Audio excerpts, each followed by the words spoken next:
جب بچہ چھوٹا ہوتا ہے نا اور 12ویں 13ویں سال کراس کر چکا، تب تک گیم اوور ہو چکی ہے اس کی.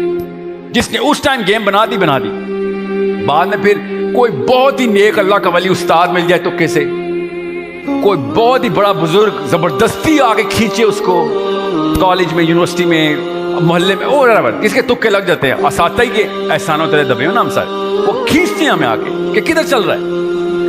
غور سمجھیں لائف سائیکل کو، یہ لائف سائیکل بہت ضروری ہے آپ کے لیے سمجھنا، کہ آپ سب کے کچھ خاص کیریکٹر ایلیمنٹس بن چکے ہیں. میں تو شرما جاؤں، دنیا پورے بڑے بڑا گورا شرما جائے، کچھ خاص کیریکٹر آپ کے اندر ایسے ہیں جو ایفیشنسی پروڈیوس کرتے ہیں. اب وہ کس چیز کی ایفیشنسی پروڈیوس کرتے ہیں؟ وہ اس پرپس کی جس پرپس کو ماں باپ بچے کے سامنے پریکٹس کر رہے ہو. وہ فلسفہ آپ اور مجھے ایک ہی ملا تھا، ارب پتی بننا ہے، زیادہ بیویاں، زیادہ بچے، بڑی گاڑیاں.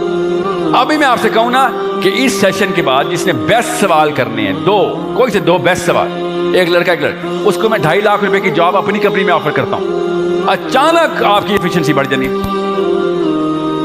سمجھنے کی کوشش کریں.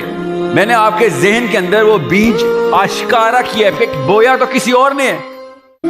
ہم کسی ایک گیم کے بہت اچھے کھلاڑی ہیں. اللہ تعالیٰ نے مشین اتنی زبردست بنائی ہے، سیلف سفیشینٹ. جب اسلام کی باری آتی ہے ہم زیرو ایفیشنسی پہ آ جاتے ہیں. نہ نالج ہے، نہ اسکل ہے، نہ کیریکٹر ہے. کیونکہ وہ گیم نیچے بچپن میں کھلائی نہیں گئی تھی. نبی علیہ السلام نے کہا جس نے 2 بیٹیوں کو اور 1 بیٹے کو میری نہج پہ بالغ کر دیا، 12 سال کا کر دیا، جنت میں میرے ساتھ ایسے ہوگا. کہ تم اگر صحیح گیم کا حصہ بنا دو گے تو اس کے کیریکٹر خود ہی بن جائے، ایٹریبیوٹس خود ہی بنیں گے اس کو پرپس بار بار ریوائز کر کے بتاؤ. 12ویں سال کی ذمہ داری اللہ تعالیٰ نے کہا تم لے لو، نبی علیہ السلام نے کہا باقی ذمہ داری میں لے لیتا ہوں. صرف 12 سال کی محنت ہے، اور اس کے بعد آپ اور نبی علیہ السلام ایسے ہیں. کوئی چھوٹا واقع اس وقت کیا ہوتا ہے ایسا؟ وہ گیم کے رول ڈیفائن ہو رہے ہوتے ہیں. ہر بندے نے دیکھے ہیں، ہم سب لڑکے اپنے باپ کو دیکھ کے ہی وہی گدی سنبھالنی ہے نا ہم نے، جو باپ نے چھوڑنی ہے، چاہے وہ بزنس کی ہو، چاہے وہ نوکری کی ہو، چاہے وہ پیر صاحب کی ہو. آئے ہو کیا؟ وہ ایٹریبیوٹس آپ کے خود بنے ہوئے ہیں. اب اپنے سامنے آئینہ رکھیں اور دیکھیں کہ میں کس گیم کا کھلاڑی ہوں. بڑا تیز کھلاڑی ہوں میں، یوسین بولٹ ہوں میں، وسیم اکرم ہوں، کسی نہ کسی گیم کا عمران خان ہوں میں. وہ امی ابو نے بنائی تھی، اور اسکول ٹیچر بھی اسی امی ابو کی سہیلی تھی. اس نے بھی کہا ہمیں ٹھیک کہتی ہے بیٹا، یہاں پہ ایسا نہیں ہوتا.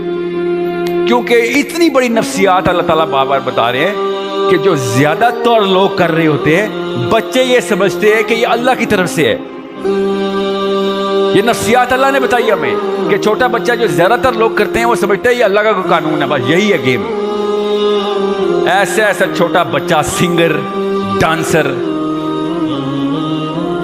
میک اپ کرنے والی لڑکیاں، بچیاں، کھانا بنانے والی، وہ اپنا انفلوئنس کریٹ کر کے آپ کے روز آپ کے یوٹیوب پہ بیٹھی ہو. روز عمر کی کیا تھی وہ بھی توڑ دی یوٹیوب نے. 8 سال کی بچی کا 20 ملین کا یوٹیوب چینل، کسی پہ انفلوئنس کر رہی ہے، میک اپ سکھاتی ہے، ڈانس سکھاتی ہے. آپ سب کے موبائل میں پڑی ہوئی وہ ویڈیوز، اور آپ بہت اچھے انفلوئنسرز ہیں. خدا کی قسم آپ کے ایسے ایسے جگر ہے، آپ پہ جان دیتے ہیں. اگر آپ کا انفلوئنس نہ ہوتا تو آپ پہ جان نہ دیتے، آپ کی دوستی ہی نہ ہوتی. You have that natural attraction. All I'm trying to tell you is start doing it for the right الہ. ورنہ ابھی ہم کسی اور الہ کے لیے کر رہے ہیں، بڑے ایفیشینٹ ہیں. ٹھیک ہے، آپ کو اس سسٹم سے ہڑتال اس سوچنے کے سسٹم سے ہڑتال تو کرنی پڑے گی. میں آپ کو سچ بتا رہا ہوں، شوقیہ نہیں نہ کریں گے، خدا کی قسم مجبوراً کرنی پڑے گی. جائیں ہسپتالوں میں، دیکھیں ہری پور میں، ایبٹ آباد ہسپتالوں میں، پکڑیں کسی بزرگ کو، وہ کہیں کیا ہوا تیرے ساتھ، اسی سوسائٹی پہ نام لگا کے وہ آنٹی رو رہی ہوگی انہوں نے مروایا مجھے، ساری عمر میں پستی رہی ہوں. کیا کر لیا آپ نے سوسائٹی کی بات سن کے؟ پکڑیں بزرگان کو، لاغر سے ڈائلسس کرا کے ہسپتالوں میں پڑے ہیں، ایسے سسک رہے ہیں. یہ ہے نتیجہ اس سسٹم کا. سمجھنے کی کوشش کریں، آگے کھائیے. بتا رہا ہوں آپ کو.